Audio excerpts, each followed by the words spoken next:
welcome to this week's video, which is Q&A part 1. Because I got so many questions, I decided to divide them into two parts, and today we are having the Lolita related questions, and then I'm filming a random questions later, like cats and books and living in Finland and so on. So today we are dealing with the Lolita ones, and I tried to organize them so that they make sense, maybe, hopefully. So let's get started. So the first question is, how long am I into Lolita fashion? And I started early 2013, which makes it 5 years now, and I've been making videos for about 3 years. What is my first Lolita dress? It's actually... Remember when I made my how to start wearing Lolita video and I said go ham, make a cord and live it? So I made my first dress that I ever had, and I haven't made any clothes before that since like I was 8 years old when we had to make something for school. So I knew that it wouldn't be perfect, so I thought that I would try something that I would only wear that once, and I could, you know, kind of find out how to sew. So the first dress I made was for HelloCon, Helsinki Lolita Convention, and it's pink and it's gingham. I did wear glasses, I just took them off for a couple photos, and I also made a dress for my sister, who is not a Lolita, but I made her a yellow country style dress. So the first one I made was pink. I wore it once. I still have it somewhere, it doesn't even fit me anymore, and it was surprisingly good for my knowledge back then. But yeah, my first dress was pink. Who would have thought? Did your Lolita style change over the years? Yes, it did, and I'm going to talk about it because I also had a question of pictures from my first Lolita year, so I'm kind of going to combine these questions and I'm going to show you some photos.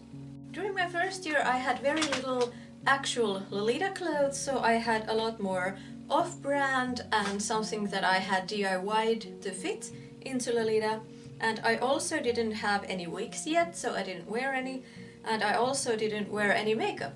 And then I decided to try and mix the Lolita looks with steampunk, and I also dabbled in aristocrat themed outfits, and I started wearing makeup and I started getting a bit more accessories. I bought them as well as making them. The next question is the first Lolita item that you bought, and technically those would be the pink accessories from the pink look, so let's not talk about that because I sold those the minute I took them off.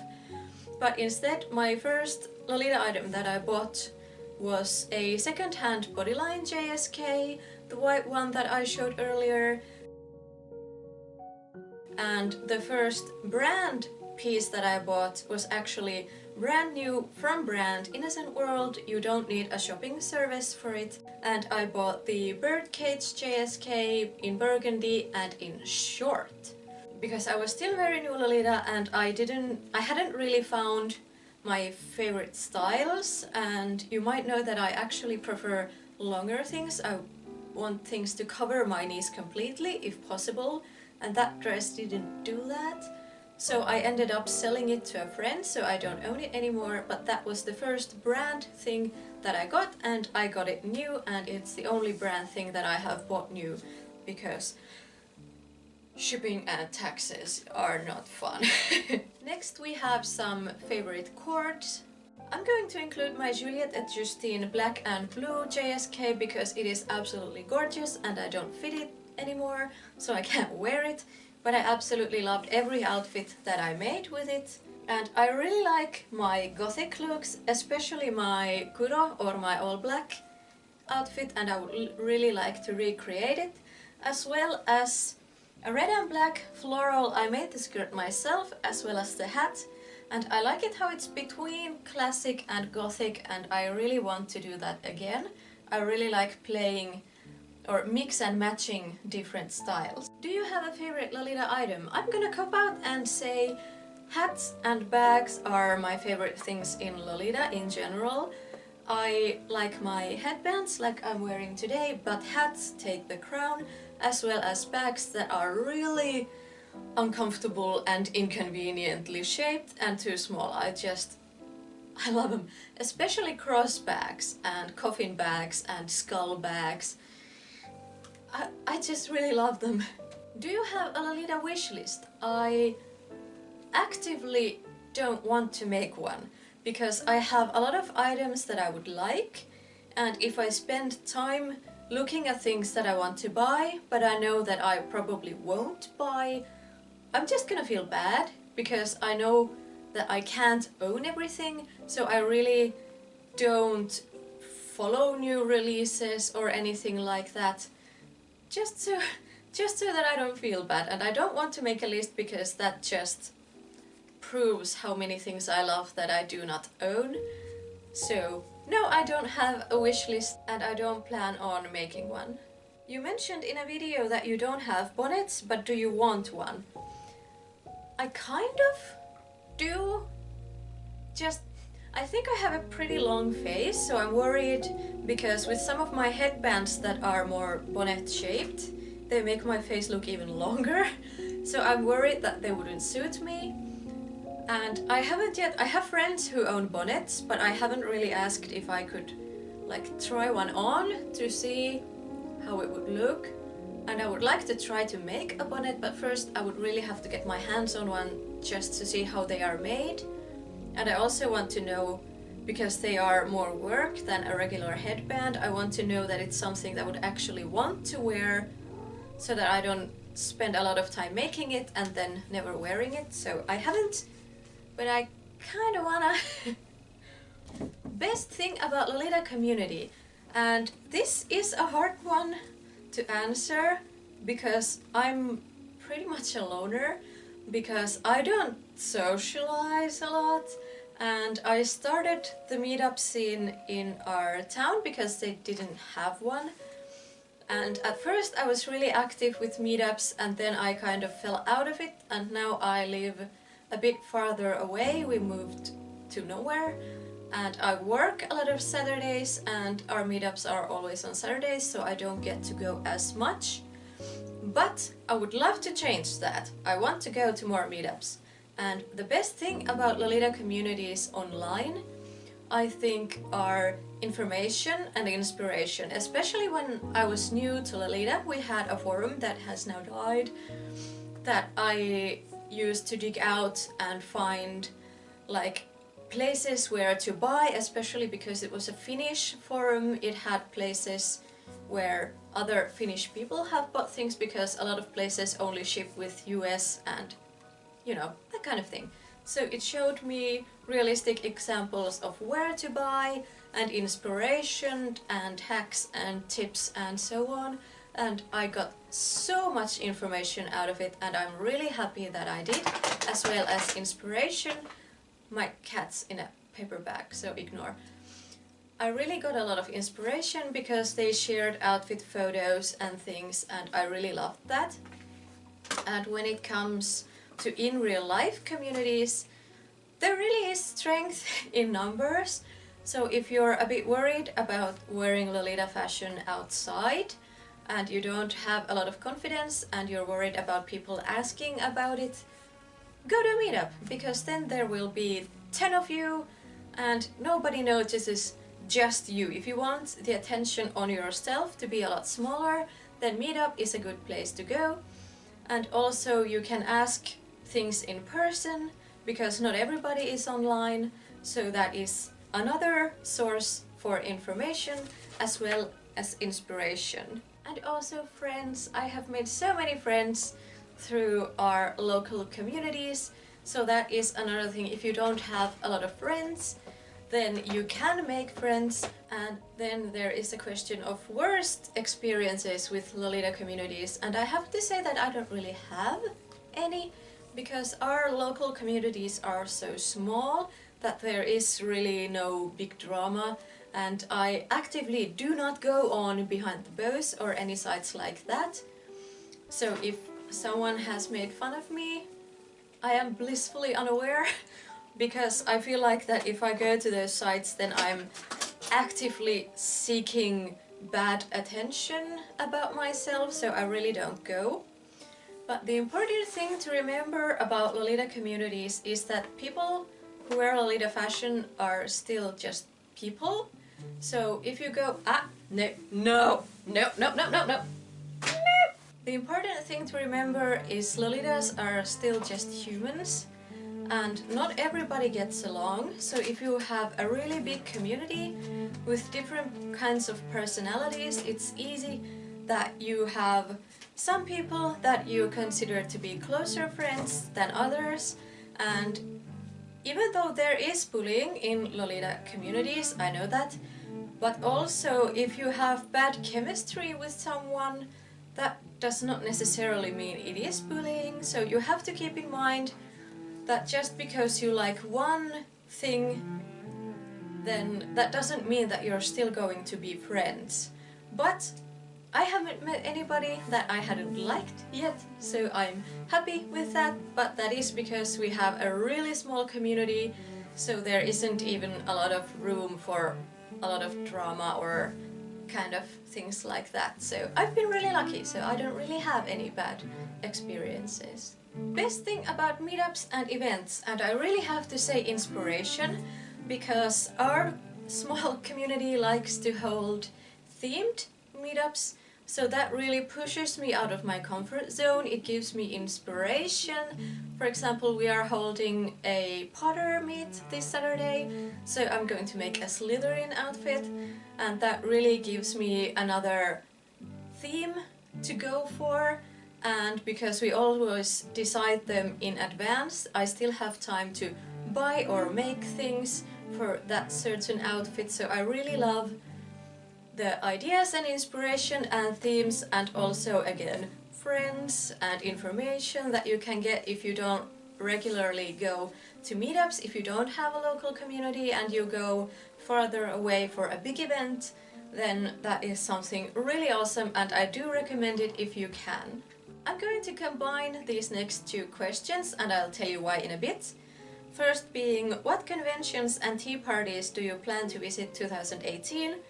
And you've been a Lolita for pretty long and have reached many milestones, so do you have any plans to branch out even more this year?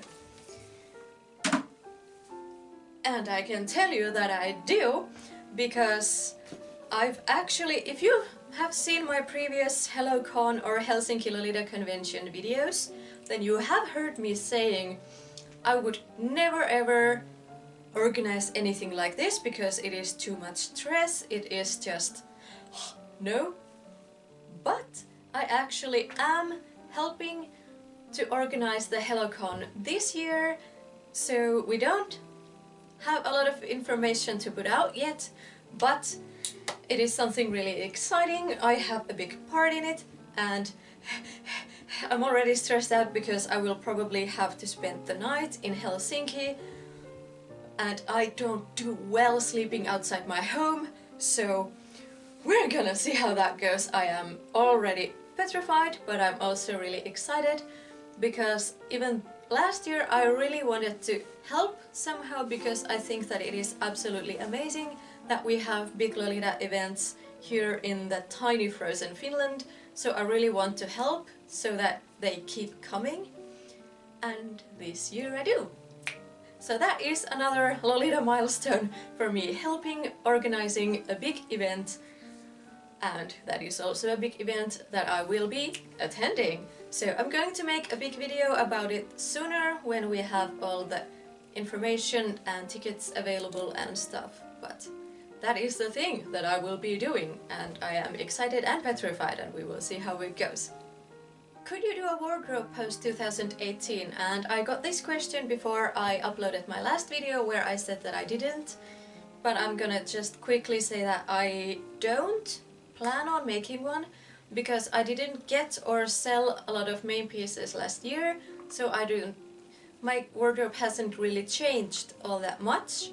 But I will be doing a off-brand haul of last year so that you can see items that you can use to fill out your wardrobe even though they are not big main pieces. Best places to buy off-brand Lolita. I can only say for classic and gothic, and that is truly second-hand and vintage. Because almost all of my blouses are either vintage or thrifted, that I have then slightly DIY'd, not all of them, but some of them. And I don't really know for sweet Lolita because I've never searched for any, but I can imagine that, for example, finding shoes for classic and gothic is really easy from normal shoe shops. But if you want really OTT sweet things, then I think that is a lot harder, and I haven't really looked for them, so I can't comment on that, I'm sorry. And in the same vein, there is a question of, will I be continuing the Where to Buy Lolita Items series? And I don't really know. I actually can't remember what I've done, but I'll list them here. If there is a video that you would like to see in this series, then leave it down below, but otherwise I think that I have covered the main things, the main pieces, so to speak. But if there is something that you would love me to talk about, leave it down below and I might do it. Can you make more OG content? Yes, I will. As you will see from my haul, off-brand haul from last year, you'll see that I found a lot more jackets and blouses, and I've made some more pants. And I'm also making a OG and Cadona lookbook for this channel, and I really want to start wearing boy style more in my everyday life, especially now that my hair is short. I think that it would look really good with kind of casual OG, so I plan on making more content, but I also plan on wearing it more in my everyday life.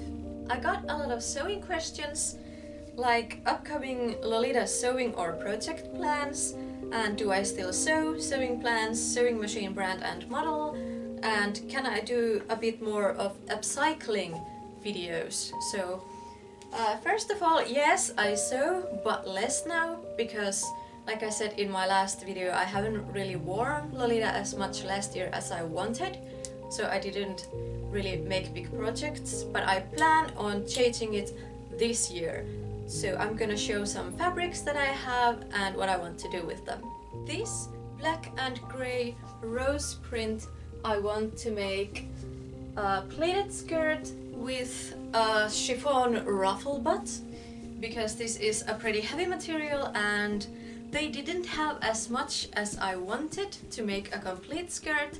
So I thought that this would be a really gorgeous piece to make something, again, between classic and gothic, and I really love this print. So I want to make a ruffle butt. So I want to make a ruffle butt skirt with this one. I also have this pretty basic navy and white striped fabric that I want to make pants out of, because I want to make a sailor OG outfit. I have this blue plaid tartany fabric with a bit of green and grey in it, and I have a ton of it, so I want to make a matching pants and vest set from this one. And this is the chocolate fabric that I have had literally for at least 3 years now that I haven't made anything out of. But this year I'm going to make a GSK out of this, and it's this really dark brown. So I'm hoping that it will be a bit more classic than sweet. We'll see, because I'm not really a sweet person, but I really love this fabric and I love chocolate, so I'm gonna do it. And lastly, I have this beautiful galaxy space themed fabric that is quite thin, so I'm planning on making a 3-tiered skirt out of this one, because this will ruffle up really nicely, and it's a bit thin, so it will have to be lined. So tutorials are coming once I have the time to make these, but those are some of my upcoming sewing plans.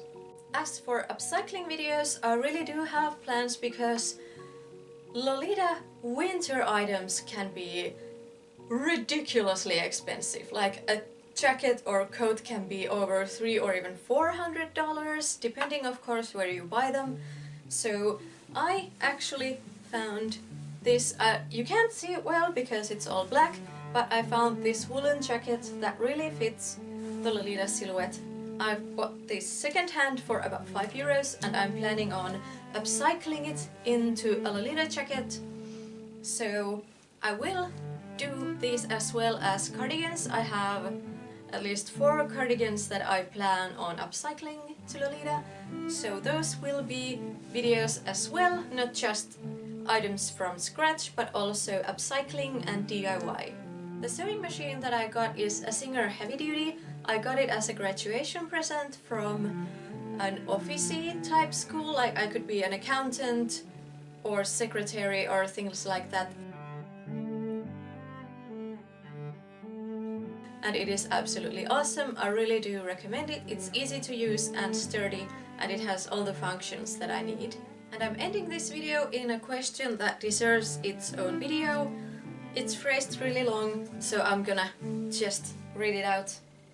I'm new to Lolita, and since I'm still at school, I can't afford brands. Can I still call myself a Lolita if I only have DIY and Taobao indie dresses? This type of question is one that I get really often, and I understand why it is asked, but at the same time I'm angry that it needs to be asked, because short answer, fuck yes you can, absolutely you can be a Lolita even if you don't have a single brand piece. You do not need. No, you do not. And I actually want to make a whole video about this topic because I have a lot to say about it, because you seem to really like my replica video where I kind of discussed the both sides of the conversation, and I really want to make a video where I also think about why do we think that you have to have brand to be a Lolita, and I want to make it a conversation. So it's going to get its own video, hopefully sometime soon, but I will first film the haul of last year as well as the part 2 for this Q&A, which is the random part. But these were the Lolita themed questions that I got. Thank you for asking these, and I will see you again in the next video. Bye!